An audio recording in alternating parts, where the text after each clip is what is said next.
e- mas a qualquer momento vocês podem me interromper. Pode ser que o pessoal chegue aí um pouco atrasado. Como a gente tem bastante coisa para ver,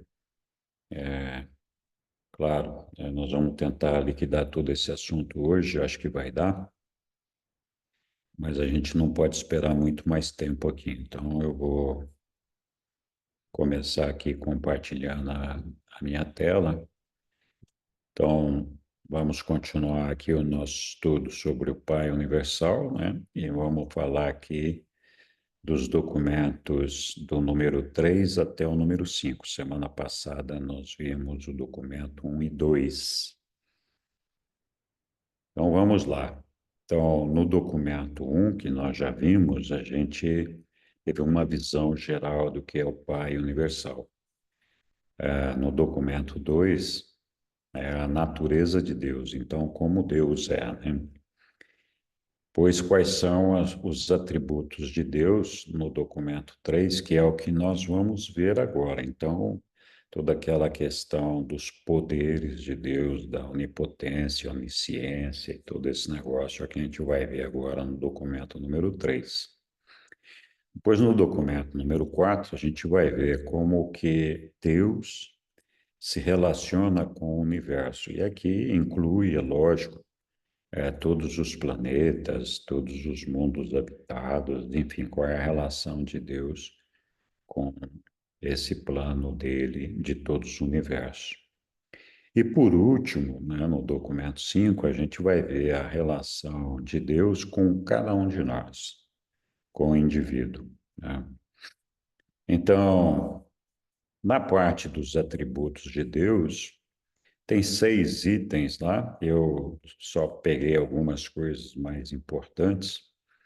De uma maneira geral, os atributos de Deus, depois a onipresença de Deus, que se faz onipresente em todos os lugares, o poder infinito de Deus, que não termina nunca, mesmo quando ele usa esse poder, a infinitude dele nem aumenta nem diminui, continua sendo do mesmo tamanho que ele é, não muda, né?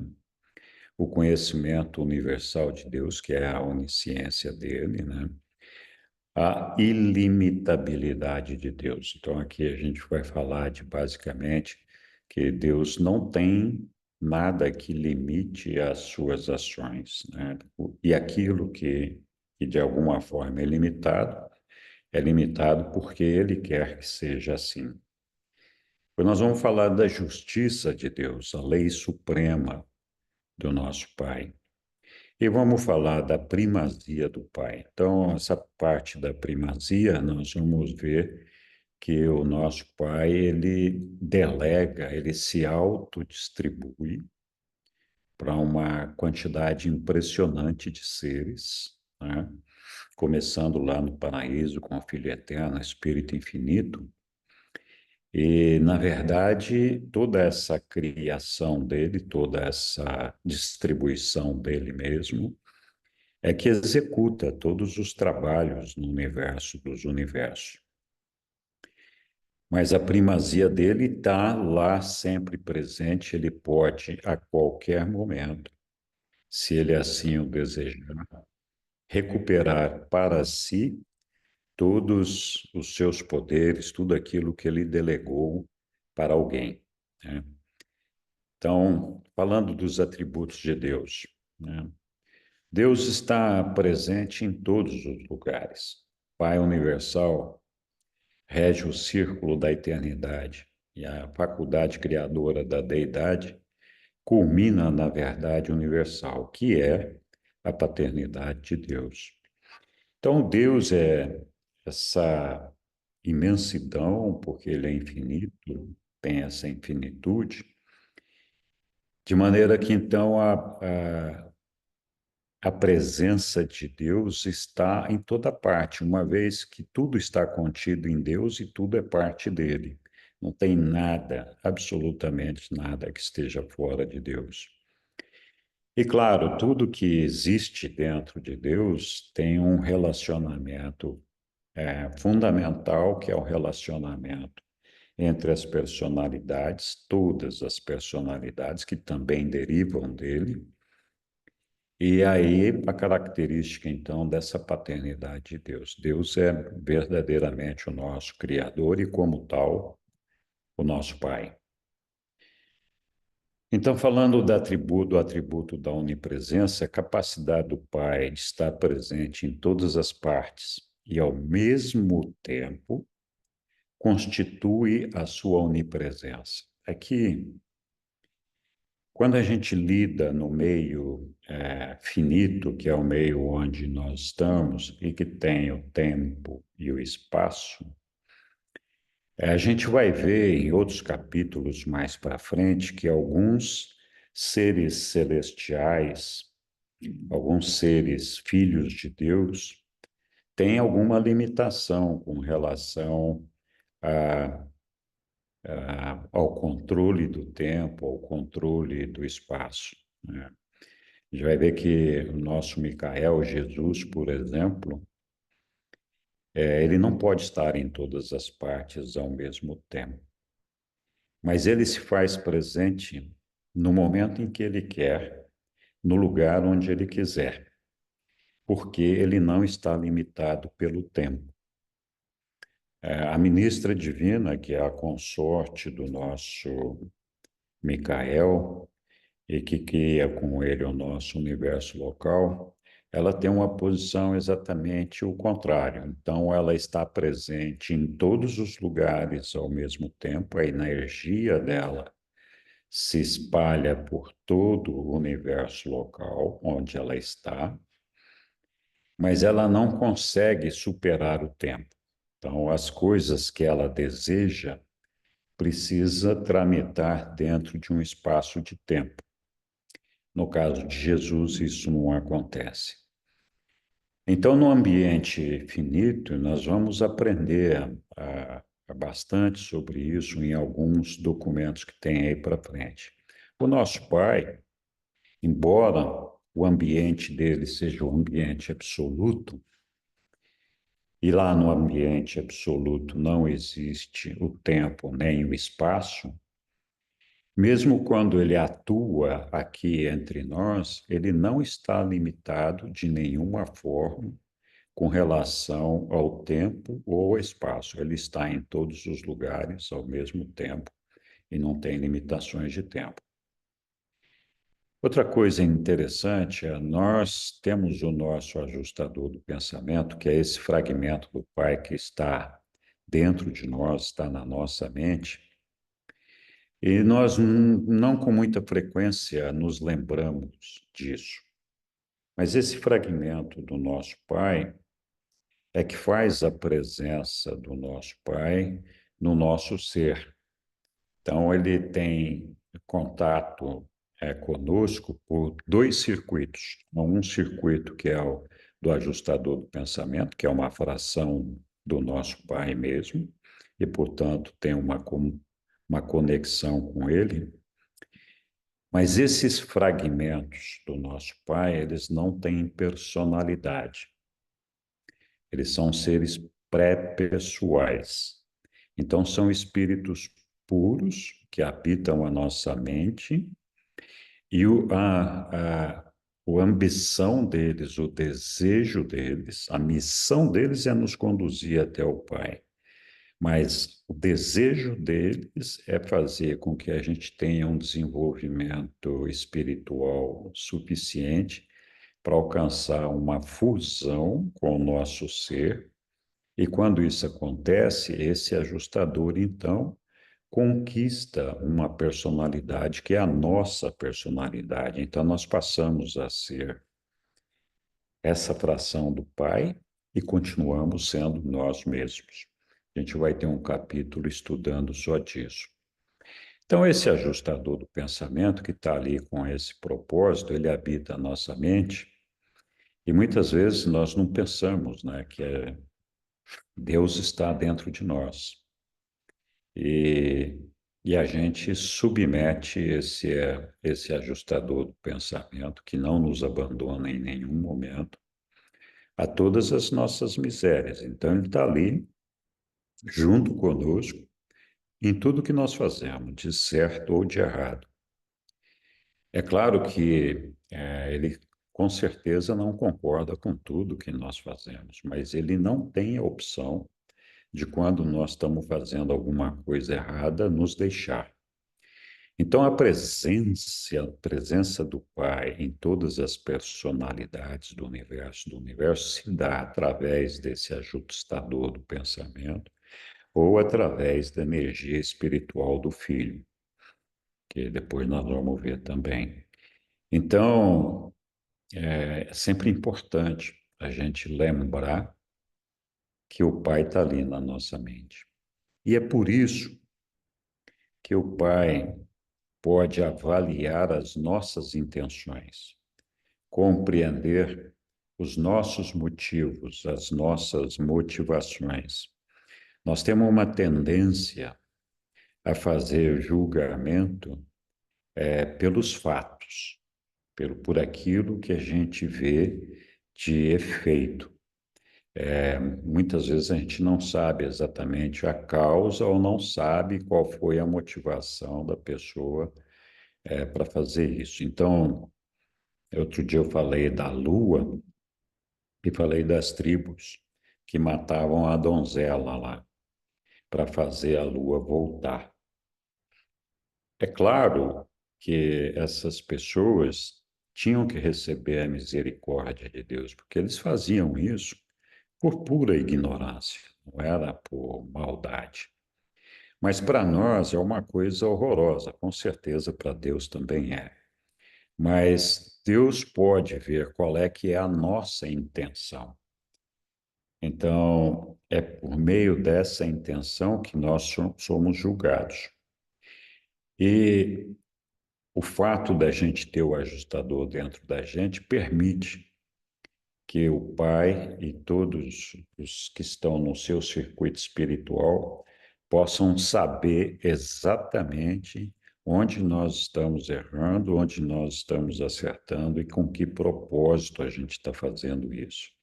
Eu também já falei na semana passada que o processo evolutivo implica num processo de experiência em que a gente faz por tentativa de acerto e erro, encontrar a verdade, encontrar as coisas da maneira como elas devem ser.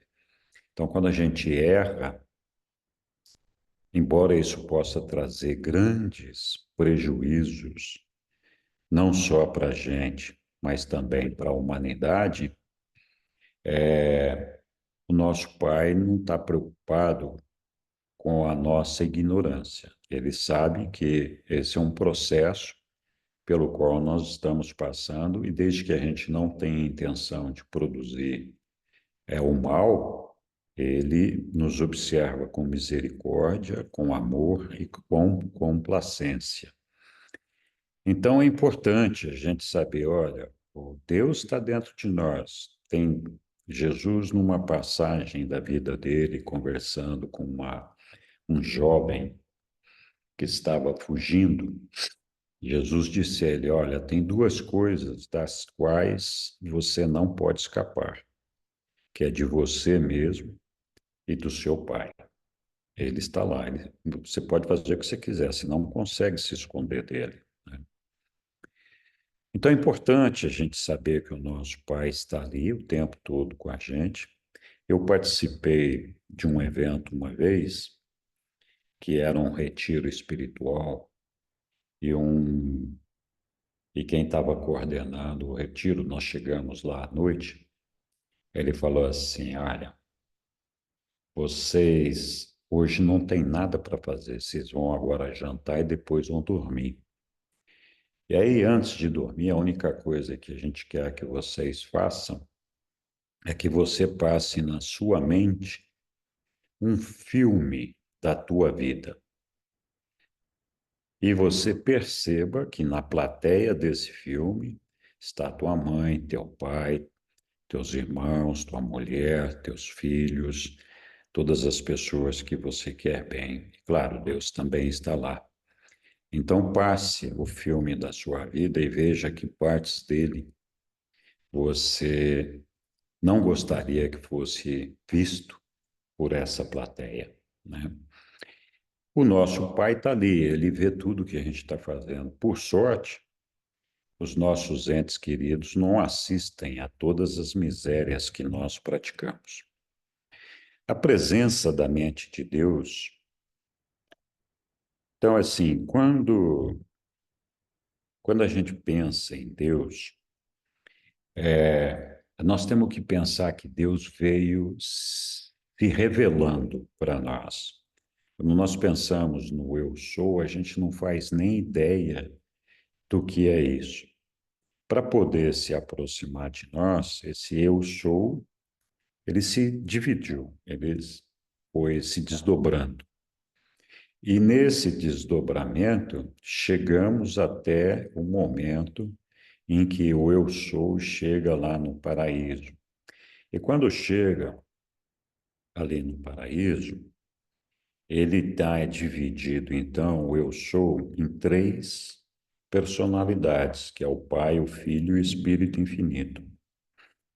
Essas três personalidades fazem parte da Trindade do Paraíso. E essa Trindade do Paraíso é o que compõe uma, uma parte do eu sou que é chamado de absoluto das deidades. A gente vai aprender tudo isso. Então, o absoluto das deidades é a parte que tem as personalidades. Então, é ali que a gente tem. Então, dentro do absoluto das deidades, a Trindade do Paraíso, ela é una, indivisível. Elas atuam conjuntamente como se fossem uma coisa só. E, de fato, são uma coisa só. E aqui os reveladores estão nos dizendo o seguinte, que a presença da mente de Deus está correlacionada à mente absoluta do agente conjunto. O que significa isso? Das três pessoas da Trindade, que é o Pai, o Filho Eterno e o Espírito Infinito, o Espírito Infinito, que é a terceira pessoa da Trindade, que é também chamada de agente conjunto. Por que agente conjunto? Que o Espírito Infinito, o agente conjunto, ele atua juntamente com o Pai ou juntamente com o Filho. Então, o Espírito Infinito é o que mais se aproxima de nós. A nossa mente vem dele, por exemplo. Então, é ele que constrói todas as energias físicas, materiais, espirituais, gravidade, planetas, coisas, etc. Ele que manipula as energias. E ele, então, é o centro absoluto da mente de Deus. Então, aquela figura do absoluto da deidade, onde está a trindade, o agente conjunto é a mente. Enquanto que o Espírito de Deus se encontra no Filho Eterno. Então, quando fez a divisão da trindade para se fazer perceptível ou mais próximo de nós, o Pai se dividiu então em Pai, Filho e Espírito. O Pai é a fonte da personalidade, é amor. O Filho é o centro absoluto da energia espiritual. E o agente conjunto, o Espírito Infinito, é o absoluto da mente. Então, quando a gente pensa na Trindade do Paraíso, no absoluto das deidades, o absoluto das deidades, então, que reúne essas três pessoas, é personalidade, energia, energia espiritual, energia física e energia mental. Exatamente como nós somos. Nós somos uma energia física, uma energia mental, uma energia espiritual e temos uma personalidade que faz, então, a coordenação de tudo isso. Então, nós somos feitos à semelhança de Deus justamente porque a gente tem esses elementos na nossa composição que são os mesmos que estão presentes no absoluto das deidades, que é Deus. A diferença é que Deus é perfeito, é existencial, nós já discutimos isso no passado. E nós somos imperfeitos, nós estamos conquistando a perfeição pela experiência. Então, a presença da mente de Deus está correlacionada à mente absoluta do agente conjunto, e por isso mesmo, como o agente conjunto distribui a mente para os animais e para nós, são tipos diferentes de mente, mas ele é que dota os animais de mente.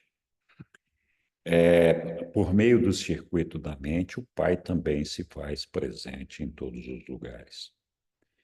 Quando alguns mundos mergulham profundamente nas trevas espirituais, então aqui nos mundos em que acontece uma rebelião, e aqui já estamos mudando um pouco de assunto, quando acontece de algum mundo entrar em rebelião, como é o caso do nosso planeta que entrou em rebelião, porque o nosso príncipe planetário, Caligástia, que nós vamos estudar mais para frente, aderiu à rebelião de Lúcifer.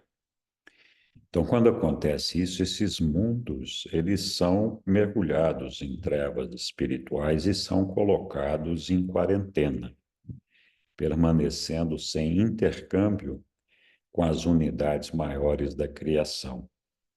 Então, por que os reveladores teriam colocado esse ponto justamente aqui nessa questão da onipresença de Deus? Ora, Deus se faz presente em todos os mundos, em todos os lugares. E o circuito da onipresença dele abrange todos os mundos. E aí, assim, acontece que todos os mundos, de alguma forma, têm como se fosse uma sintonia recebendo informações espirituais de todos esses circuitos, como se a gente estivesse acompanhando pela televisão. Os mundos que estão em trevas e colocados em quarentena, eles sofrem um bloqueio e não conseguem ter acesso a essas informações. Não porque eles não queiram dar acesso a essas informações, mas para impedir que esses mundos rebeldes contaminem outros mundos do ambiente de Deus, do projeto de Deus. Então, o propósito da quarentena é evitar o intercâmbio entre os mundos que estão em quarentena com outros mundos que não estão em quarentena. Então, a presença de Deus está aqui porque Ele está conosco, está no nosso ajustador do pensamento, mas nós não temos no nosso mundo todos os circuitos que geralmente os outros mundos têm. Então, a Deus está presente, a nossa percepção dessa presença fica limitada por conta dessa quarentena. Ok. Falando ainda dos atributos de Deus, então, o poder infinito de Deus, a onipotência é o atributo mais compreendido que nós temos de Deus. Então, ele tem o poder de fazer tudo o que ele queira fazer. A gente não tem ideia de nada que possa impedir Deus de fazer aquilo que ele deseja fazer. Mas é engraçado, porque você fala assim, bom, Deus é onipotente, ele pode fazer qualquer coisa.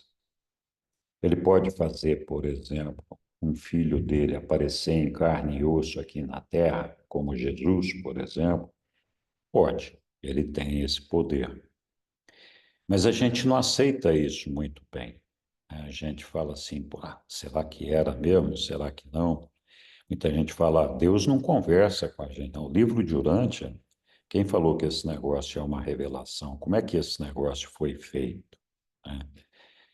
Então é muito engraçado, porque a gente fala, não, Deus é onipotente, ele tem o poder de fazer as coisas, mas a gente sempre olha desconfiado para todas essas coisas que podem ou não envolver a onipotência de Deus, né? Se encarado como um fenômeno não espiritual, Deus é energia. Toda a energia física dos universos é emanada a partir de Deus, a partir do nosso Pai.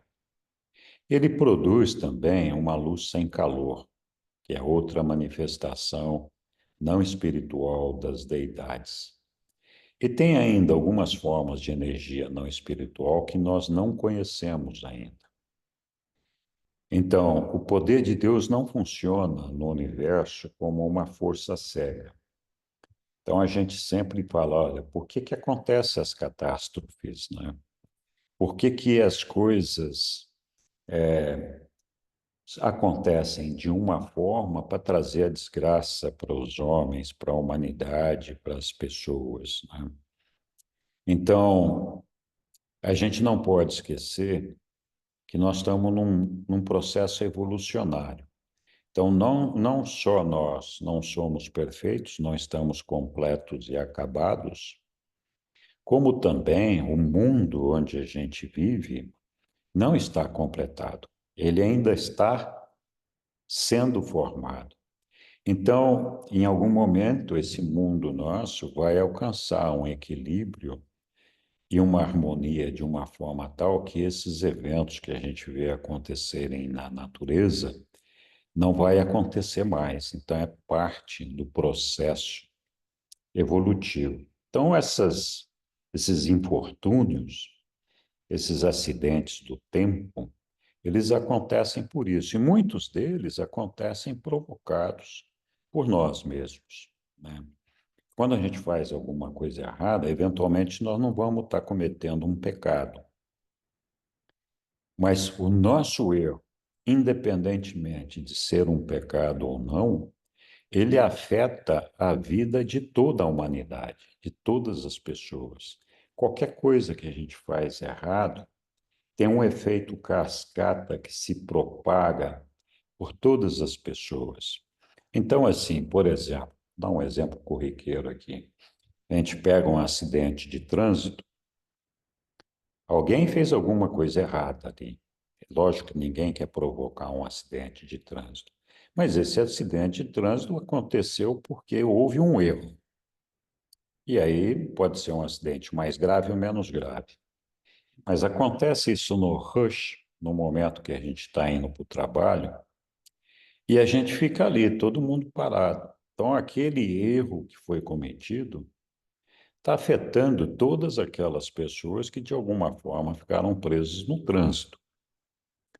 E não só aquelas pessoas que estão no trânsito, como todas as pessoas que estão em algum outro ponto esperando aquelas pessoas que estão presas no trânsito para chegar no destino e ter o contato com essas pessoas. E por aí vai. Então, é um efeito multiplicador com uma energia diferente para cada um, mas todos os erros que são cometidos afetam a humanidade de uma maneira ou de outra, né? E isso é o resultado natural do processo evolutivo. É importante a gente entender que Deus não provoca essas coisas.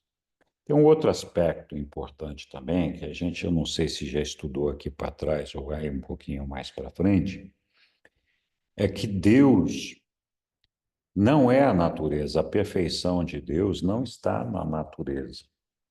Na verdade, como eu falei, Deus delega, ele distribui poderes a filhos seus, a seres produzidos por ele para fazer as coisas. Muitas vezes ele faz isso porque ele, sendo perfeito como ele é, ele não consegue fazer coisas imperfeitas. Então, por exemplo, Deus não conseguiria fazer, o nosso Pai não conseguiria fazer um mundo como Urântia que já não estivesse perfeito, com tudo em harmonia, tudo no seu lugar. Então, o que que ele faz? Ele delega esse poder de criação para um filho, que é o Micael, que consegue fazer uma construção como se fosse um empreiteiro. Ele vai construindo aquele negócio, mas não é um negócio que fica pronto do dia para a noite. Então, o nosso universo local começou com uma nebulosa, né? Quando o nosso Michael decidiu que ia construir o universo local. E essa nebulosa, que é de Andronover, foi iniciada há mais de 1 bilhão de anos atrás. E o universo do nosso Michael ainda não está completo, ainda está em formação. A Terra foi iniciada, o planeta Urante, a Terra foi iniciada há 1 milhão de anos atrás.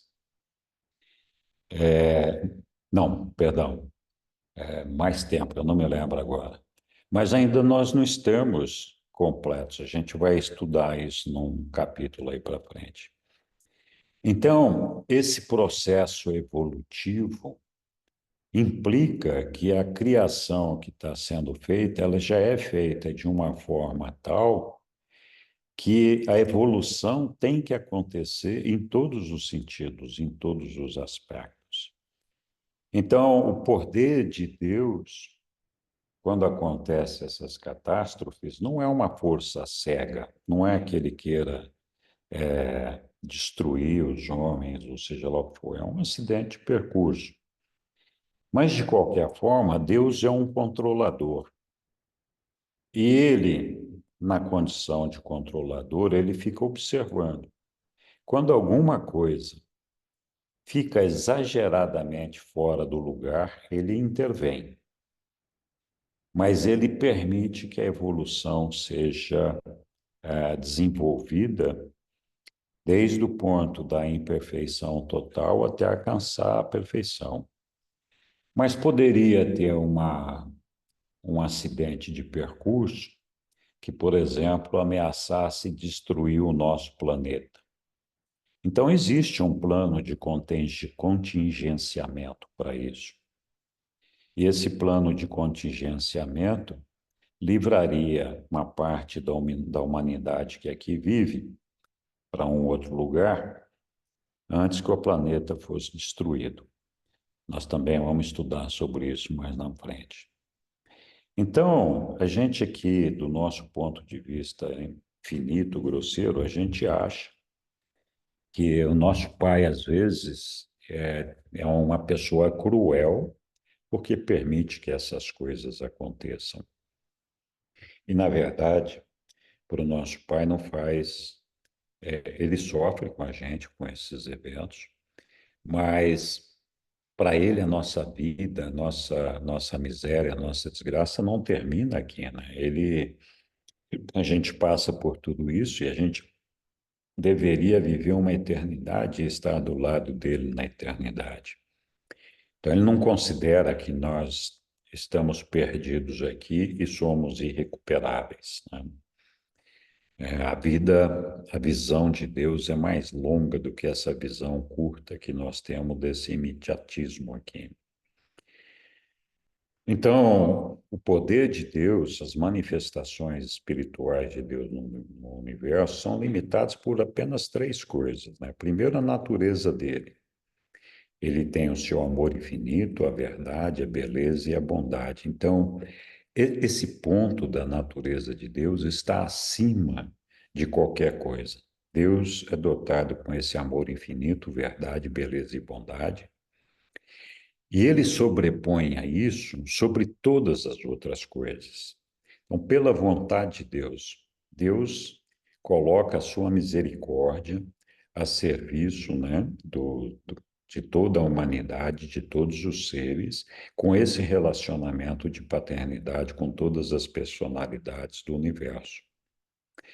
E só depois de ter empregado a sua natureza e a sua vontade de misericórdia e paternidade, é que vem então a aplicação da lei de Deus pela retidão e justiça da Trindade eterna do paraíso. Então, a justiça sempre será feita, temperada pela misericórdia e pelo amor do nosso Pai. Ok, ainda falando dos atributos de Deus, o conhecimento universal de Deus.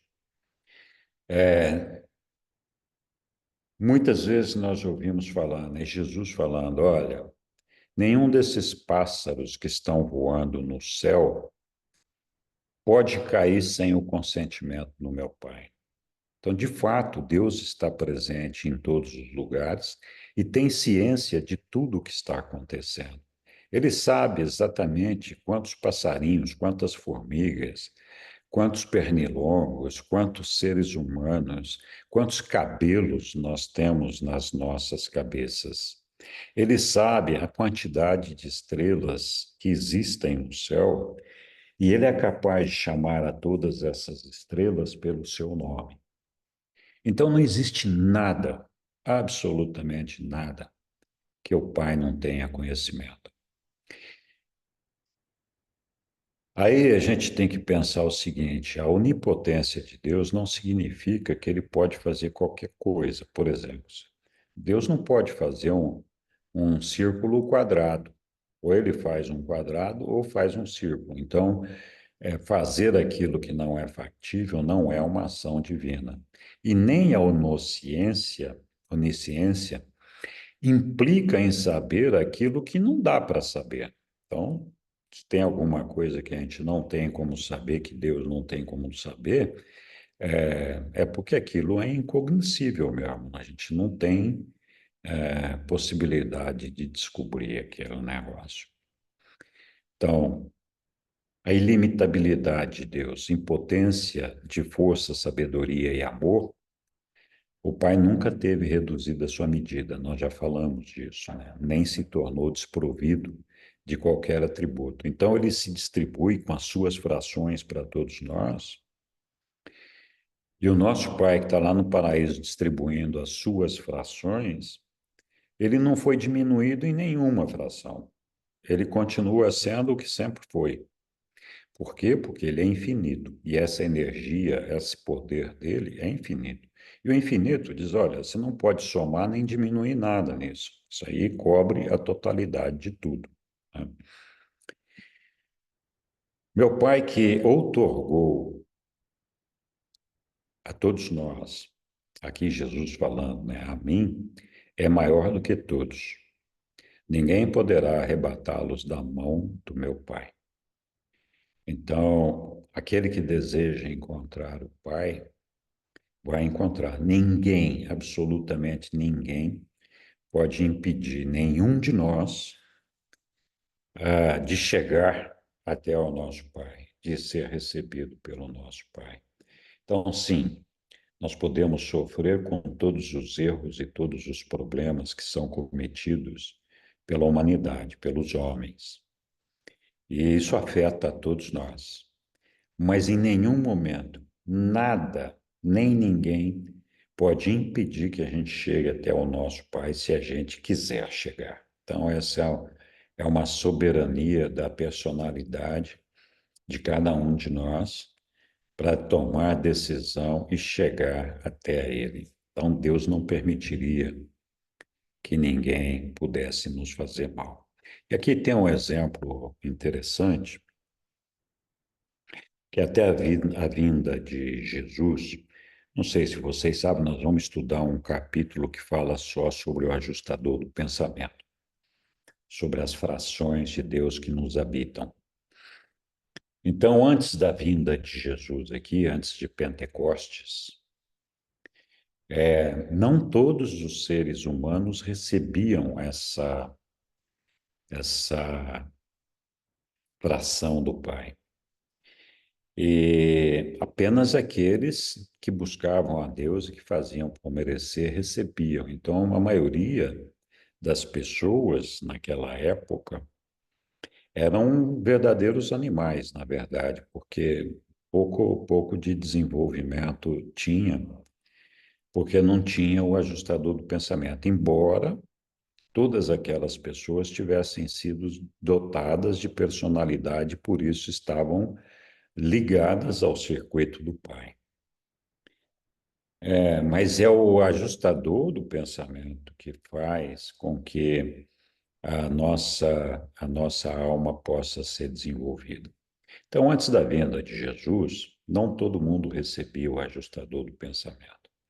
Com a vinda de Jesus, nós tivemos uma elevação espiritual de uma forma tão acentuada que, a partir da vinda de Jesus, todos os seres humanos que habitam Urântia recebem essa fração do Pai. Deus está presente na mente de cada um.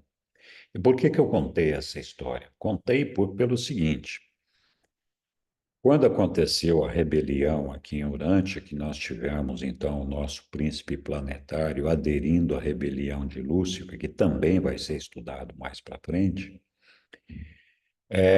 nós tínhamos aqui uma quantidade grande de seres e anjos que aderiram a essa rebelião. E alguns desses seres conseguiam invadir a mente das pessoas. Então, a gente falava que o indivíduo estava possuído por um mau espírito, e, na verdade, era gente que estava. Eram seres que estavam de sacanagem com a gente, que não era bem um mau espírito, era um espírito do mal porque aderiram à rebelião. Mas não eram, vamos dizer, o diabo na configuração tradicional que a gente tem. Então, a partir do momento de Pentecostes, com a presença do ajustador do pensamento em todas as mentes de todos os mortais, nunca mais nenhum ser pôde invadir a alma, a mente de nenhum indivíduo. Isso só é possível se o indivíduo desejar isso. Mas aí teria que negar a Deus e sair de Deus, porque aí o ajustador do pensamento abandonaria aquele indivíduo. Então, assim, a presença do mal na mente do indivíduo não é possível de acontecer por um ser que esteja invadindo a mente, porque nós temos a presença do nosso Pai lá, né? Então, essa é que é a ideia. Ok, avançamos aqui. Aí a lei suprema do Pai, a gente fala assim, bom, por que a gente tem que passar por todas as coisas que nós temos que passar aqui, né? Então a lei é o seguinte, olha, Deus está fazendo super personalidades capazes de superar a qualquer dificuldade, e isso demanda um treinamento. Então, como que acontece isso? É desejável que uma pessoa seja corajosa, que tenha uma força de caráter e lhe dê coragem. Então, se é assim, o homem deve ser criado em um ambiente que requeira um enfrentamento das dificuldades e uma reação às decepções. O altruísmo, que é o serviço a semelhante, é desejável, então a experiência de vida deveria propiciar a cada um de nós igualdades, oportunidades de encontrarmos situações de desigualdade social, que é dessa forma que nós podemos exercer o serviço aos nossos semelhantes. Então, cuidado com o que a gente pede para Deus, né? Aqui eles falam da coragem, do altruísmo, da esperança, da fé, do amor à verdade, idealismo, etc. Então, todas as coisas que são relevantes para a gente fazer o nosso processo de aperfeiçoamento. Então, muita gente pensa assim: olha, eu quero ter mais paciência. Então, Deus me dá paciência. Aí a gente acha que Deus vai vir com uma varinha mágica e bater na nossa cabeça com aquela varinha, e a partir daquele momento, nós vamos ser a pessoa mais paciente do mundo. E, de fato, Deus nos dá a paciência, mas de que maneira? Ele vai nos fazer vivenciar situações que demandem o exercício da paciência o tempo todo. Então, nós vamos ficar de saco cheio com a quantidade de problemas e situações que nós vamos ter que enfrentar até a gente aprender a tal da paciência. Então, cuidado com o que pede para Deus. A gente tem tudo que a gente pede vai ser dado, mas não é num passo de mágica. Então, aqui nessa lista de atributos aqui da lei suprema de Deus, a gente fala então das coisas que são necessárias no nosso processo evolutivo. Não vou ler tudo isso daqui, porque dá para vocês estudarem aí em casa. Aliás, o documento já foi publicado lá atrás. Então, agora falando da primazia do Pai. falei lá que Deus se autodistribui para todo mundo, delega as funções. Cada ser criado por Deus tem um propósito para a sua existência, da maneira de conduzir as coisas. E então a soberania de Deus é limitada, mas ele não atua em tudo, porque ele delegou muitas dessas responsabilidades, como eu falei ali atrás. Então, esse universo que a gente vive não era uma coisa inevitável, não é um Big Bang. O universo não é um acidente, nem existe por si próprio. O universo é uma obra de criação sujeito à vontade do Criador. Então, basta a gente observar a natureza, observar o universo, para a gente perceber que existem coincidências demais para serem chamadas de coincidência. E que faz com que a gente imagine que tudo isso tem que ser objeto de um controle de uma mente, ter uma mente controladora que está controlando tudo que acontece no universo. Basta a gente pegar um pequenino órgão nosso aqui, sei lá, um rim, e ver o que que o rim é capaz de fazer. Então, como é que tem todas essas coincidências, esse processo, né? Lógico que existe uma arquitetura que foi desenvolvida para que isso fosse assim. Então, o universo não é uma coisa que aconteceu por acaso, não é um acidente, é uma criação do nosso Pai. O soberano eterno infinito do universo dos universos é poder, é forma, é energia, é processo, é modelo, é princípio, é presença e é realidade idealizada. Então, quando a gente fala isso, fala, puxa vida, quanta coisa Deus é. Na verdade, ele é muito mais. Ele é pessoal, ele é uma pessoa que se relaciona conosco, ele exerce uma vontade soberana e experiencia a autoconsciência da divindade, ele busca a satisfação da realização de um propósito eterno e manifesta o amor e o afeto do Pai pelos seus filhos no universo. Deus, o Pai, ama os homens. Isso é importante a gente entender, porque a gente sempre faz muita confusão com as figuras da Trindade. Deus, o Pai, ama os homens. Deus, o Filho, serve aos homens. E Deus, o Espírito, inspira os filhos do universo na sua aventura sem precedente ao encontro de Deus, o Pai. Então, a misericórdia, a ministração da misericórdia do nosso Pai é feita pelo Filho. E o Espírito infinito é que ministra essa misericórdia para todos os seres do nosso universo local. Eles têm funções muito claras, muito bem definidas, né?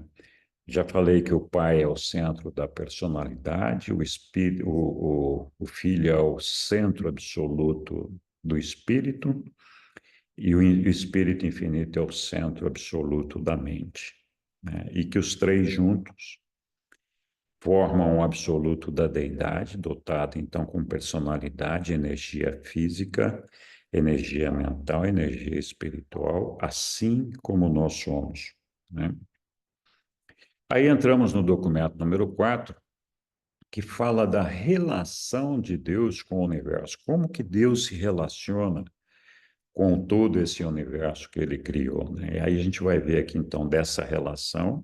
Vamos ver qual é a atitude do Pai com relação ao nosso universo, de que maneira Deus e a natureza combinam, o caráter imutável de Deus. A gente vai aprender aqui que Deus não muda nunca, ele sempre faz as coisas que ele faz do mesmo jeito, exatamente igual, não muda nunca, é o que é, foi no passado e vai ser no futuro. Vamos aprender um pouquinho aqui como a gente pode compreender Deus e também fazer uma breve reflexão de ideias errôneas que a gente acumula sobre Deus. Então, a relação de Deus com o universo, o Pai universal, tem um propósito eterno. com relação a todos os fenômenos materiais, intelectuais e espirituais do universo. Esse plano assombroso de aperfeiçoamento dos mortais evolucionários, bem como os corpos de finalidade, então, esse plano de aperfeiçoamento dos mortais, que somos nós, o destino nosso, que é quando a gente chegar na presença do nosso Pai, a gente deveria integrar um corpo de finalidade. Esse corpo de finalidade funciona como se fosse um exército a serviço do nosso Pai para diferentes propósitos. Então, todos nós, em algum momento, o nosso destino, enquanto aqui no ambiente finito, que é alcançar o nosso Pai lá, nós vamos integrar esse corpo de finalidade. E uma vez que nós tenhamos alcançado o paraíso, então, a fim de que a gente possa ser preparado para uma tarefa futura que não foi ainda revelada. Então, a gente não conhece completamente o plano do nosso Pai para todos nós, o nosso destino final. A gente sabe que, enquanto aqui no meio finito, nosso destino de finalidade é alcançar esse corpo de finalidade e fazer parte desse exército que vai prestar inúmeros serviços em todo o universo dos universos. A gente depois vai transitar no ambiente absoluto, que é o ambiente onde a gente vai aprender a transcender o tempo, para que em algum momento a gente chegue no ambiente absoluto, que é o ambiente do nosso Pai, que é o ambiente de Deus. Nós não sabemos, não temos como ter ideia do que vai acontecer quando a gente chegar lá. Mas é uma carreira tão longa que eu não me animo nem a dar uma estimativa de quanto tempo a gente vai levar isso em trilhões de anos. Então, esse plano assombroso, né, parece ser uma das principais preocupações dos sete superuniversos. Os sete superuniversos é onde acontece a experiência evolutiva e suas numerosas subdivisões. Entretanto, esse esquema de ascensão para espiritualizar e aperfeiçoar os mortais do tempo e do espaço não é, com certeza, a ocupação exclusiva da inteligência do universo. A gente ia ser muito pretensioso se achasse que Deus está dedicando 100% do tempo dele exclusivamente para nós, né? Com certeza, ele tem outros afazeres e outras coisas que a gente não faz nem ideia. Há, de fato, muitas outras metas fascinantes que ocupam o tempo e canalizam as energias das hostes celestes. E aí, qual é que é a atitude do nosso Pai com relação ao nosso universo? De que maneira ele se comporta com relação a nós? Então, não há limites para as forças e personalidades que o Pai pode usar para manter o seu propósito e sustentar as suas criaturas. Então, não existe nenhum limite. O Pai emprega toda a força necessária, todo o poder necessário para manter esse universo funcionando e evoluindo da maneira como ele está. A gente tem uma quantidade de seres celestiais impressionante que foram criados pelo nosso Pai com diferentes propósitos para fazer com que a gente possa viver essa experiência e chegar até Ele. Deus sustenta todas as coisas pela palavra do seu poder. E mundos novos nascem quando ele envia espaço afora os seus filhos. Lembra, eu falei, ele delega a criação dos mundos para os seus filhos criadores. Então, ele envia os seus filhos afora no espaço e os mundos são criados.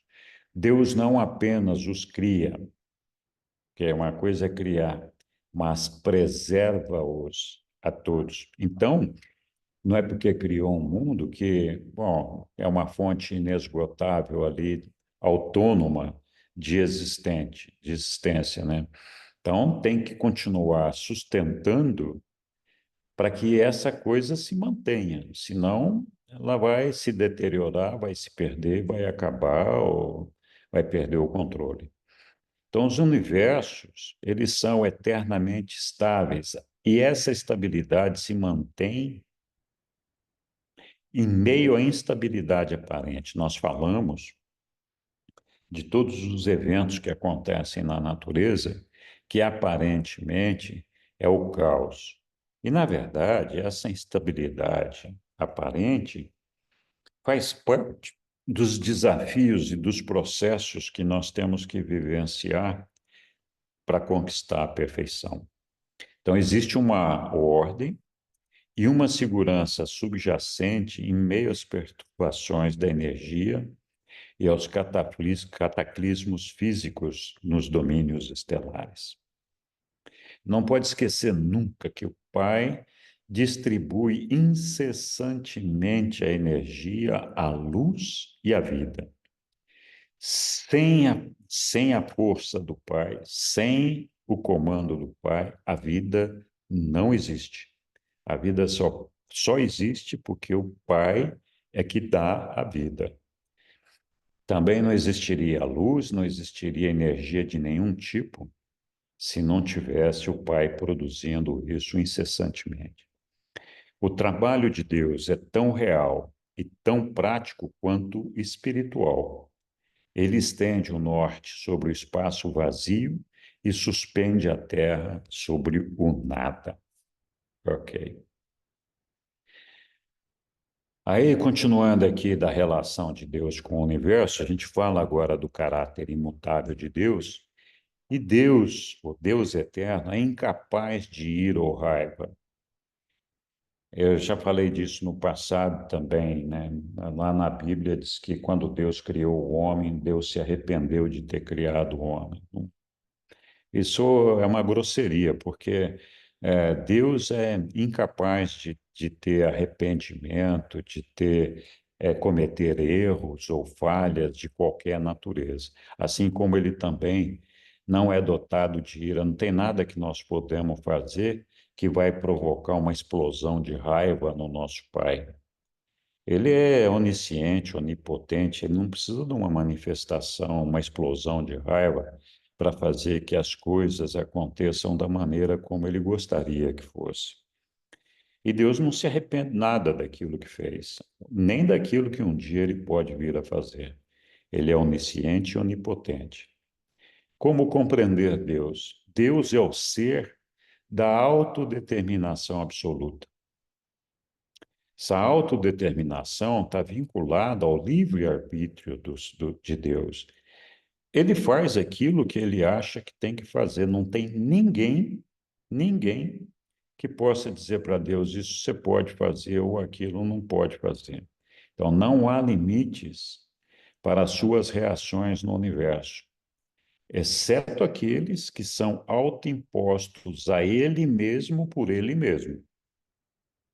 Então, quando ele delegou o poder criador dos universos locais para os filhos Micaéis, ele poderia eventualmente falar, não, eu vou criar esse negócio aí, mas ele delegou esse poder lá para o pessoal, né? Então, ele deixa que os caras façam aquilo que tem que ser feito, né? Em todas as suas relações pessoais com as personalidades, a primeira fonte sendo, que é o pai, é sempre e de forma coerente um pai amoroso. Essa é a relação dele com o universo. Deus é um pai no sentido mais elevado do termo. Ele está eternamente motivado pelo idealismo perfeito do amor divino. E essa natureza eterna encontra a sua mais forte expressão e a maior satisfação em amar e ser amado. Então, esse é o ponto mais importante da relação de Deus com todos nós. É o amor dele que se sobrepõe a todas as coisas. Muito bem, continuamos aqui. Algumas ideias erradas que nós temos sobre Deus, né? Uma das fontes principais de confusão a respeito da natureza de Deus provém do fato de que os vossos livros sagrados, a nossa Bíblia, por exemplo, não foram capazes de distinguir claramente as personalidades da Trindade do paraíso. Então, a maioria de nós, religiosos, cristãos, a gente não sabe exatamente o que é a Trindade. A gente escuta falar disso com frequência, sabe que tem o Pai, sabe que tem o Filho, sabe que tem o Espírito, que a gente chama de Espírito Santo, mas a gente não sabe qual é que é o papel deles e por que que eles existem, o que que eles estão fazendo lá, né? Então, nós nunca tivemos uma noção clara sobre o que é a Trindade. Então, com a gente não sabendo o que é a Trindade e os papéis dessas pessoas, a gente tende a fazer uma confusão danada, né? Porque a gente mistura os papéis, mistura as responsabilidades e não consegue interpretar aquilo que a gente deveria entender, porque a gente faz essa confusão toda.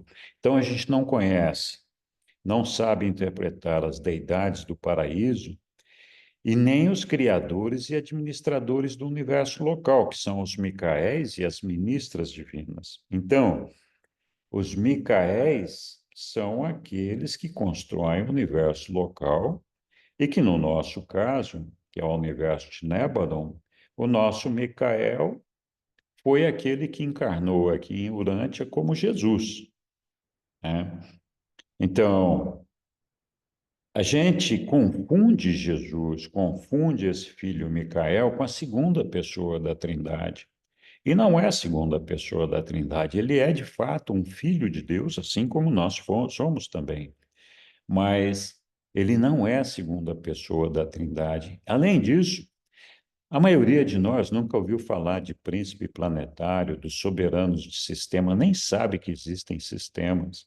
Os pais de constelação, filhos criadores, governantes do superuniverso.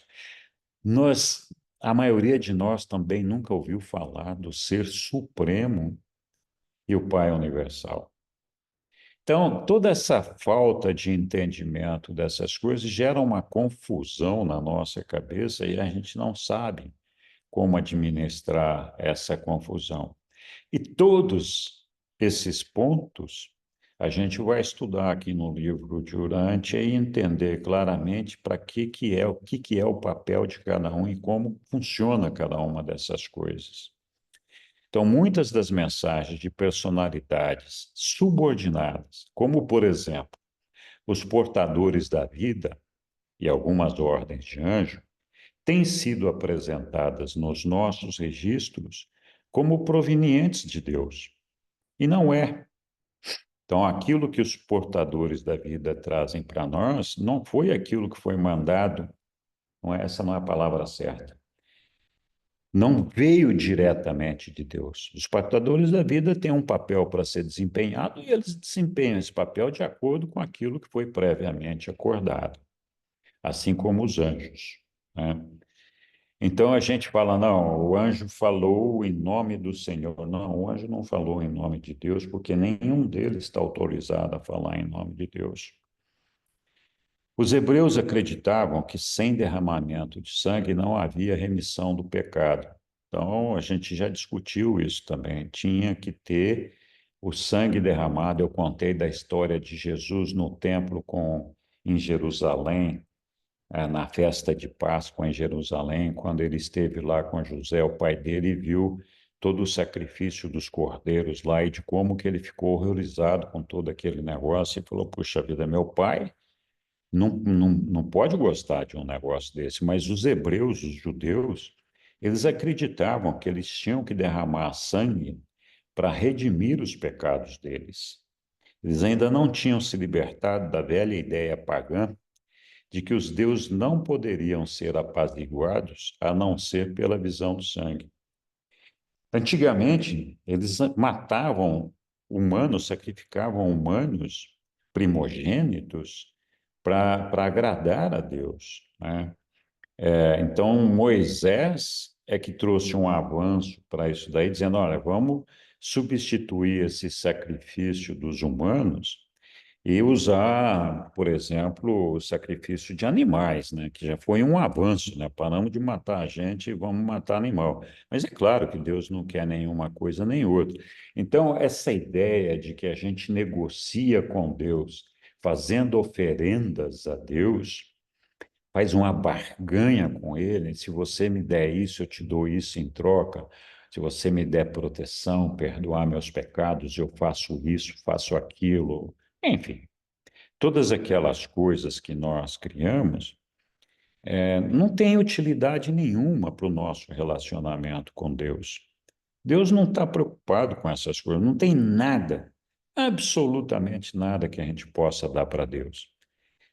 Por quê? Porque ele tem tudo que ele quer ter. Ele não precisa que a gente dê nenhuma coisa para ele. A única coisa que ele espera de cada um de nós é que a gente cumpra a vontade dele e deseje ser perfeito como ele é.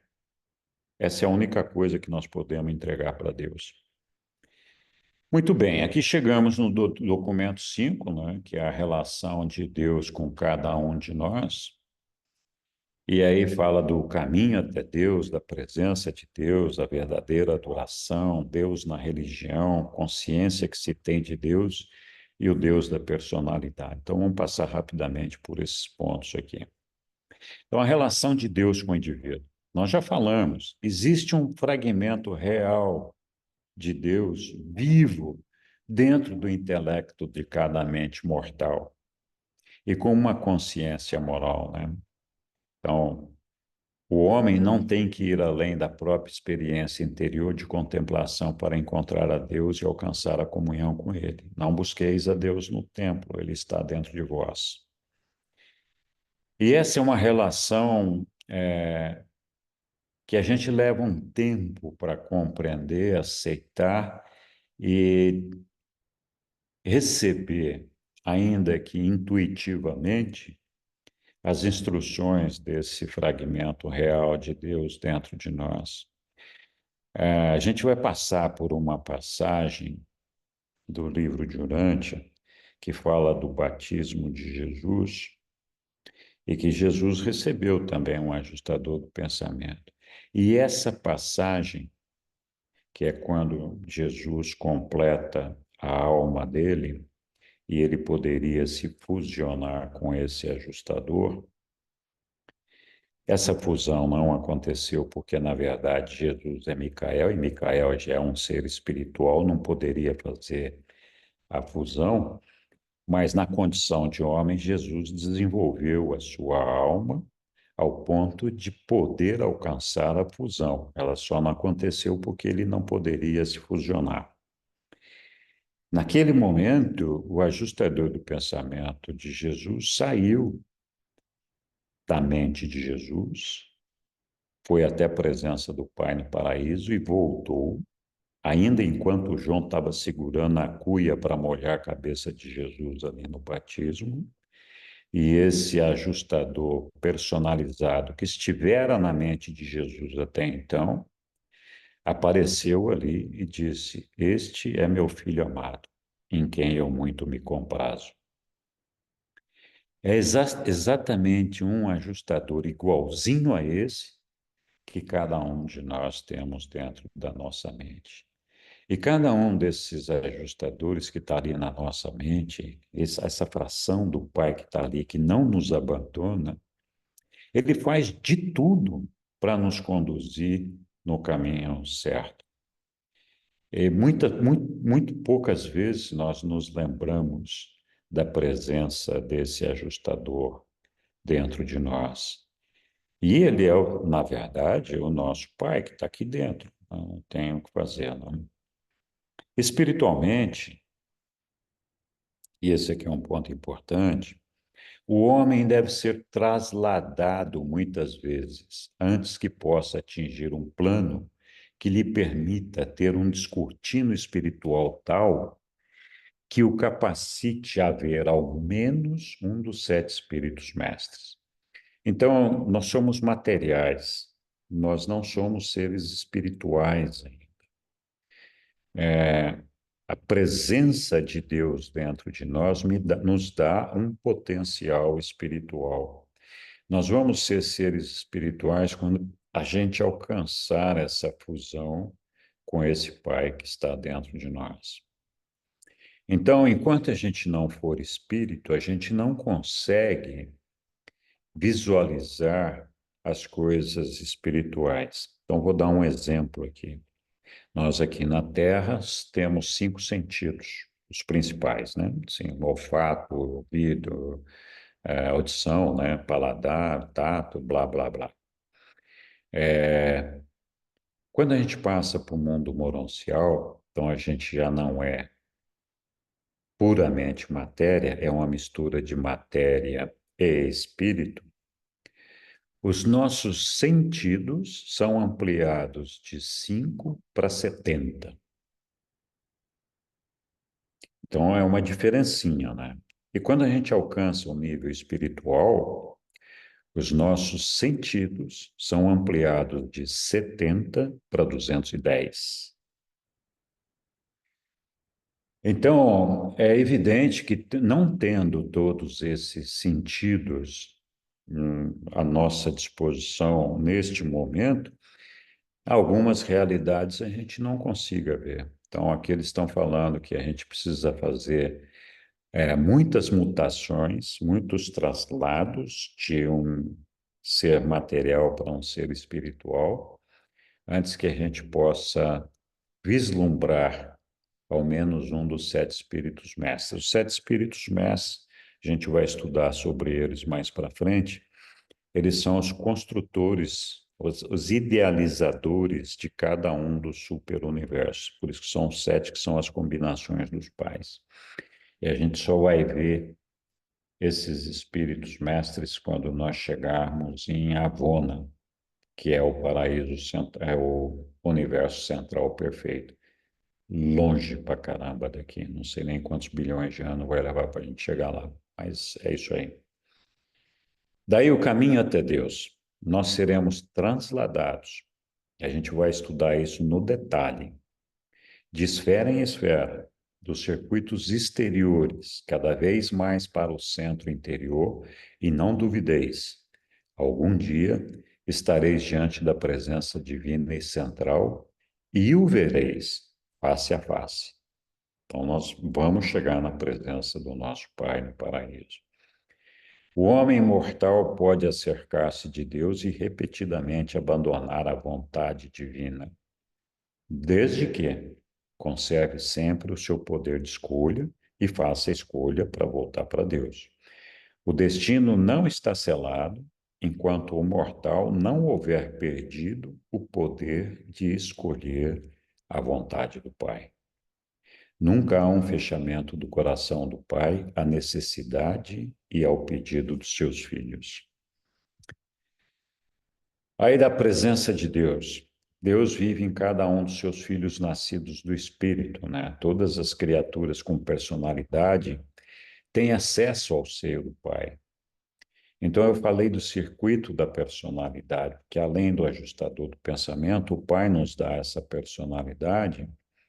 E essa personalidade funciona como um circuito que nos conecta a todos ao nosso Pai e que, de alguma forma, faz com que a gente perceba a existência de Deus.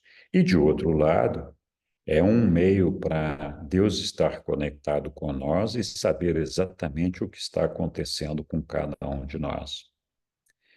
É um erro a gente sonhar com um Deus distante nos céus, quando o Espírito dele vive dentro da nossa mente. O fato de que não estejamos conscientes intelectualmente do contato estreito e íntimo com o ajustador residente não contradiz, no que quer que seja, essa experiência tão elevada. A prova da fraternidade com o ajustador divino consiste integralmente na natureza e extensão dos frutos do Espírito, os quais são colhidos na experiência vital do indivíduo que crê. Jesus já dizia: pelos frutos vós os conhecereis. Então, assim, quem não tem o guiamento de Deus não consegue produzir os frutos do Espírito. E quais são os frutos do Espírito? É o amor, a misericórdia, o serviço às pessoas, a doação de si mesmo, a bondade, a beleza, a verdade. Esses são os frutos do Espírito, né? Quem produz os frutos do Espírito não faz mal a ninguém, não faz mal à natureza, não faz mal às pessoas, não faz mal ao mundo, não faz mal ao desenvolvimento da sociedade, de nenhuma forma. Então, a atuação de que tem quem produz os filhos do Espírito é notada por todas as pessoas que falam, poxa, essa pessoa, esse cara, essa pessoa é uma coisa diferente da maioria das pessoas, né? Que a gente pode perceber nas pessoas, assim, a verdade, a beleza e a bondade, né? Essa é que é a ideia. Então, continuando a relação de Deus com o indivíduo, a gente faz muita confusão, nós falamos ali atrás com as pessoas da Trindade, o que que a gente pede, o que que não pede, quando a gente reza, quando não reza, etc. Então, vamos falar da adoração. Então, adoração é um elemento de aproximação do nosso Pai, onde não existe um pedido, nós não estamos pedindo nada. Então, a adoração, no sentido mais elevado de adorar o Pai e apenas Ele.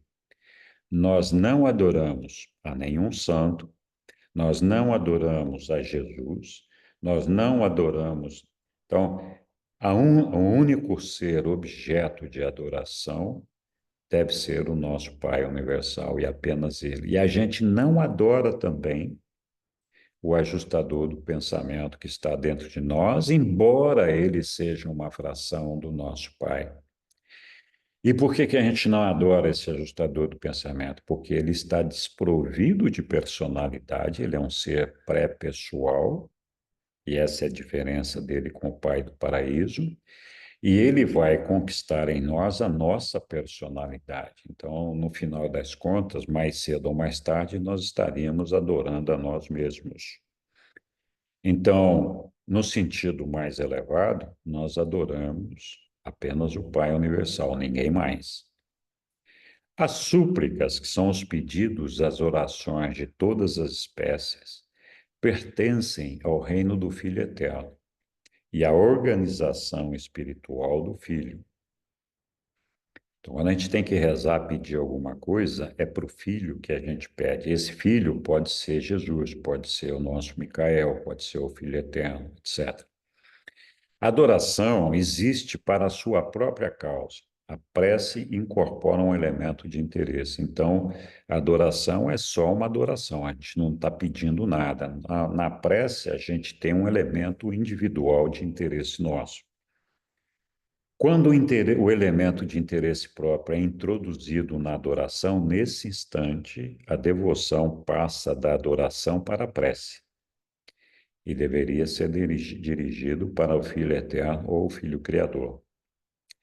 Vós adorais a Deus, fazeis as vossas preces para o Filho e comungais com ele, e trabalhais os detalhes da vossa estada terrena em conexão com as inteligências, mente do Espírito Infinito.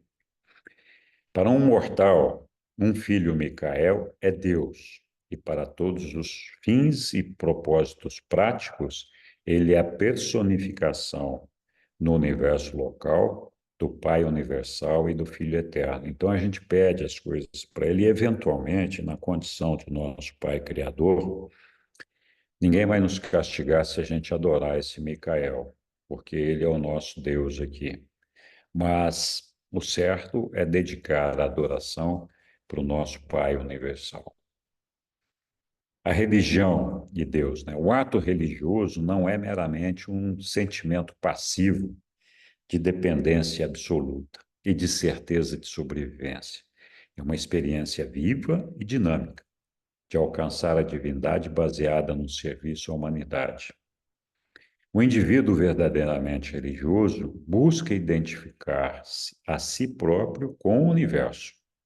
Então, dedica as atividades desse eu unificado a serviço da família universal de seres companheiros, humanos e supra-humanos. Então, lembra-se, amar ao nosso Pai sobre todas as coisas e amar aos nossos semelhantes da família universal, como Jesus nos amou. O cristianismo promete uma salvação do pecado e a santidade. Isso é o que o cristianismo nos fala. A religião de Jesus é diferente. É a salvação do eu. É a libertação dos males, do isolamento da criatura no tempo e na eternidade. Então, a religião de Jesus nos dá essa confiança de conhecimento de que nós somos filhos do nosso Pai, que nosso Pai nos ama eternamente e que todos nós somos irmãos. E essa é uma salvação do indivíduo, da pessoa. A religião é uma ligação de cada um de nós com o nosso Pai. Não é um ato de ir na igreja, nem de ir. É por isso que a gente fala no livro de Urântia que a revelação do livro de Urântia nunca, em nenhum momento, tem o propósito de se transformar em uma igreja ou uma religião institucionalizada. Os reveladores pregam uma religião individual, pessoal, onde cada um desenvolve a sua religião com o Pai da maneira como acha que tem que ser. É uma experiência pessoal intransferível. E por isso não precisa de um templo, não precisa de ir na igreja, embora a gente possa se encontrar com outras pessoas e, juntamente com elas, praticar uma vida amorosa e religiosa com relação a Deus. Então, no estudo da vida religiosa de Jesus, olhai-o positivamente. Pensai tanto, não tanto na sua falta de pecado, mas na sua retidão e no seu serviço de amor. Jesus elevou o amor passivo, como é compreendido no conceito hebreu do Pai Celeste, à afeição amorosa pela criatura mais altamente ativa de um Deus que é o Pai de cada indivíduo, até mesmo dos que persistem no erro. Aí a consciência que se tem de Deus. A sobrevivência eterna da personalidade depende inteiramente da escolha da mente mortal, cujas decisões determinam o potencial de sobrevivência da alma imortal. Então, nós já falamos antes, nós temos que construir a nossa alma para que, assim fazendo, a gente, quando morrer aqui, a nossa personalidade possa transferir a nossa identidade do nosso cérebro material para a alma imortal. E aí sim nós podemos nos candidatar à sobrevivência, que a partir desse momento, a qualquer instante, a gente poderia se fusionar com o nosso fragmento do Pai que nos habita. Quando a mente acredita em Deus e a alma conhece a Deus, e quando o suporte do ajustador, ambas desejam a Deus, a sobrevivência fica assegurada. Então, é o ajustador do pensamento quem constrói a nossa alma em nós. A gente, quando nasce, não tem alma. A alma começa a ser desenvolvida a partir do momento que a gente recebe o ajustador do pensamento. E nós vamos estudar isso no detalhe também aí mais para frente. Aqui o Deus da personalidade, né? Então, falando um pouquinho da personalidade. Deus é o Pai outorgador e conservador de todas as personalidades. E não só isso, como também ele é o destino de todas as personalidades. Então, todas as personalidades que devem desejar e almejar ser como ele, têm esse Pai do paraíso como o destino. Os próprios reveladores têm muita dificuldade em entender e compreender perfeitamente o que é a personalidade. É por isso que eles dizem aqui que a personalidade é um dos mistérios não resolvidos dos universos. Então, os reveladores, eles são capazes de formular conceitos ou ideias acerca dos fatores que entram na composição de várias ordens e níveis de personalidade, mas eles não compreendem totalmente a natureza real da personalidade em si mesma. Então, a personalidade é aquela qualidade ou valor dentro da realidade cósmica que é exclusivamente outorgada por Deus. O Espírito Infinito, que é a terceira pessoa da deidade, também pode distribuir a personalidade. De que forma? Atuando como agente conjunto do Pai. Então, em nome do Pai, ele está autorizado a fazer a distribuição de alguns tipos de personalidade. Então, é exclusivamente outorgada por Deus, o Pai, aos sistemas vivos de energia dotados de matéria, mente e espírito. Aqui a gente pode fazer até uma aula sobre esse assunto aqui, que a personalidade não é doada para qualquer pessoa, para qualquer coisa. Ela é doada se existir uma energia física, se existir uma mente. O espírito pode ser um potencial, mas nós vamos estudar isso mais para frente. Os ajustadores de status, eu já falei de status pré-pessoal, eles não têm personalidade, residem nas criaturas mortais, assegurando que tais seres possam sobreviver à morte física. Esse é o objetivo deles. E assim eles podem personalizarem-se como criaturas moronciais com o potencial da realização espiritual última. Então, se a gente sobreviver à morte física, nós então estaremos no mundo das morôncias como uma criatura moroncial, e ali, estando nesse mundo, nós teríamos então o potencial da realização espiritual última, que seria a fusão com esse ajustador do pensamento. O eu material tem personalidade e tem identidade. E a nossa identidade é temporal. O espírito ajustador que vive dentro de nós também tem uma identidade eterna. Essa personalidade material e essa pré-personalidade espiritual são capazes, assim, de unir os seus atributos criativos para trazer à existência a identidade sobrevivente da alma imortal. Então, em outras palavras, nós vamos transformar a nossa identidade temporal numa identidade eterna, e esse é um processo que vai acontecer depois da fusão nossa com o nosso ajustador do pensamento, e esse processo se estende por uma eternidade, que nós teríamos que completar a nossa experiência neste nível finito, depois passar no absoluto, e só quando a gente chegar no nível absoluto que nós efetivamente seremos um. Ok. Cabe ao homem estar ao controle da sua vontade a escolha de criar ou inibir a criação desse eu sobrevivente eterno, porque nós é que decidimos se nós queremos ou não estar com Deus. Nenhum outro ser, força, ou criador ou agência pode impedir que a gente chegue até Deus se nosso desejo for chegar até Ele.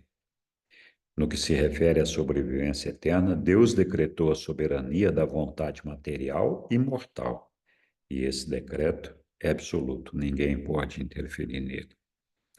As personalidades de todos esses seres morais evolucionários ou não estão centrados na personalidade do Pai. Nós já falamos isso. Elas são sempre atraídas para a sua presença no paraíso por aquela afinidade de ser que constitui o círculo da família vasta e universal, o circuito fraternal do Deus eterno.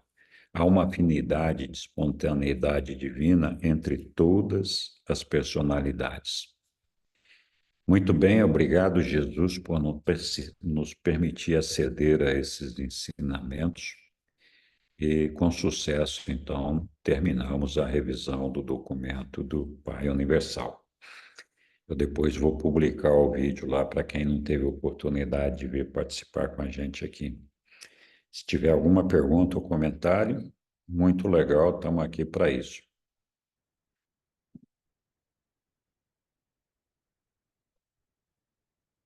Maravilha. Então, nós começamos o estudo do Filho Eterno, e o Filho Eterno são menos documentos. O do Pai é o mais extenso.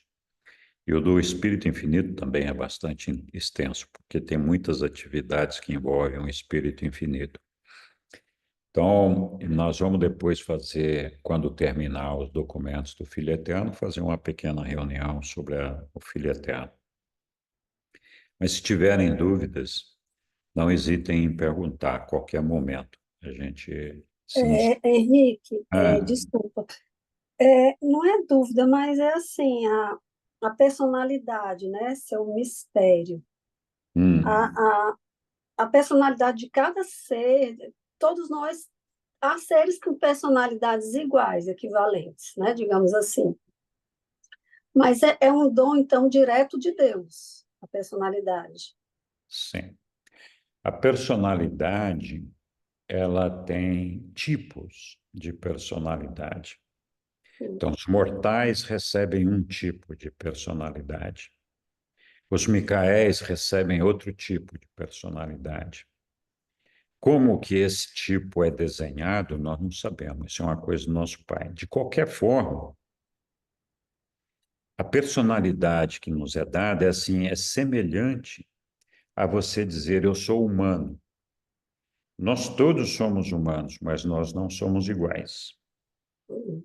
Então, cada um tem uma carinha, tem um cabelo, tem um olho, tem um comportamento, uma maneira de ser, aquele negócio. A nossa personalidade também é única, é unigênita. Não existe nenhuma personalidade igual à minha em nenhum dos 7 trilhões de mundos habitados. É só a minha, nem a sua, nem a do Fernando, nem a da Agnes, né? Então, Deus nos dá uma personalidade que deve ter uma característica, e ela é individualizada assim para cada um de nós, porque o que Deus está buscando é completar uma experiência de partir da imperfeição para a perfeição. Então, é esse o propósito da nossa existência. A gente tem infinitos pontos de partida da imperfeição. Então, depende da luz, da água, do sol, do não sei o quê, da pessoa, do meio ambiente onde está, blá, blá, blá. Então, tem muitos pontos de imperfeição. Nenhum de nós seria capaz de exaurir todas as possibilidades de partir de infinitas imperfeições para chegar na perfeição de Deus, que é uma perfeição única. Então, todos nós vamos chegar na mesma perfeição. Mas cada um de nós vamos entregar uma experiência específica de partir de um processo de imperfeição para chegar na perfeição. E a somatória de todos nós, que no final é o Supremo, que nós vamos estudar em algum momento, é que vai entregar para o nosso Pai, para Deus, esse processo de perfeccionamento, né? Do conjunto, de assim, olha, exaurimos todas as possibilidades de imperfeição foram experimentadas e todas elas foram vivenciadas. Então, cada um de nós tem uma entrega para ser feita para o nosso Pai. É por isso que ele fala que nada pode agradar mais a Deus do que a gente cumprir a vontade dele. Porque o Deus Supremo, que é o Deus Informação, que está acumulando toda essa experiência, ele depende da nossa experiência, ele depende da nossa vivência. Então, quando nós, qualquer um de nós, falhamos e não queremos fazer, não queremos cumprir esse percurso, o Supremo fica incompleto naquele pedaço, porque não foi entregue para ele a experiência que tinha que ter sido entregue. E nenhum de nós pode entregar essa experiência para substituir aquela que não foi cumprida. Então, isso provoca um retardamento no processo evolutivo da humanidade. Por isso que eu falei que o erro afeta toda a humanidade, porque quando uma experiência deixa de ser cumprida, é muito difícil fazer a reposição disso. Tem um documento que a gente vai estudar mais para frente que fala especificamente disso. Então, nós temos que ter consciência que nós somos únicos. Ninguém pode entregar a experiência do Henrique para o pai dele, nem a do Fernando, nem a da Agnes, nem a da Ilse.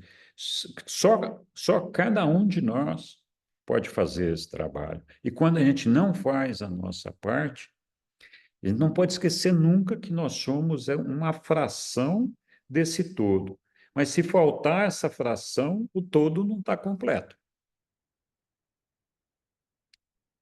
Então, é por isso que as coisas demoram tanto, porque aí tem que montar uma engenharia de reposição disso daí, todo aquele negócio, né? Então, eu não sei como é que o nosso pai define a nossa personalidade, mas eu acho que ele imagina, não, eu preciso agora de uma personalidade que tenha essas características para vivenciar um determinado tipo de situação, para poder me entregar uma experiência X. Então, ele nos dá essa personalidade com essas características. Existe uma discussão de que momento nós recebemos a personalidade. A gente sabe que o ajustador do pensamento, a fração do Pai que nos é entregue, habita a nossa mente num momento entre 5 e 6 anos da vida. Aí, a partir daí, ele começa a habitar a nossa mente. Mas o ajustador só vem habitar uma mente quando aquele ser já está dotado de personalidade. Sem a personalidade, ele não vem.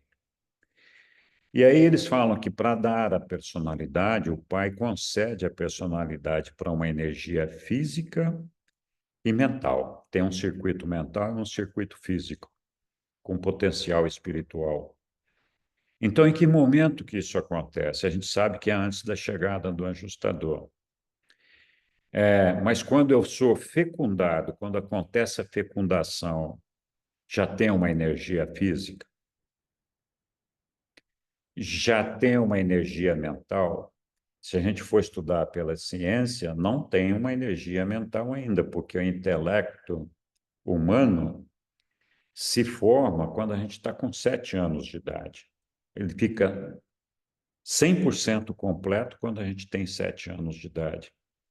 Ora, o ajustador veio com 5. Então, antes desse cérebro estar, dessa mente, desse cérebro estar completo, já veio o ajustador do pensamento e já veio a personalidade.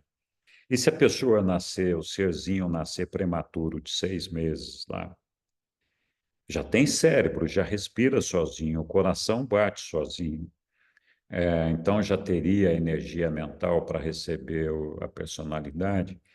Então, os reveladores não nos contam em que maneira a gente faz essa identificação da chegada da personalidade. Eu, Henrique, acho que acontece na fecundação. E a importância disso envolve a questão do aborto, por exemplo. Porque se não tem personalidade, é só um animalzinho, não é uma personalidade.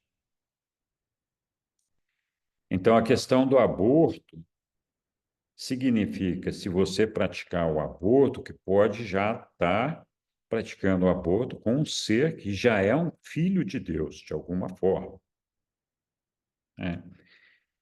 Então, a gente pode ficar aqui horas discutindo esse assunto, mas esse assunto não está claro ali na revelação. A gente tem que ir fazendo as conjecturas aqui para poder chegar lá.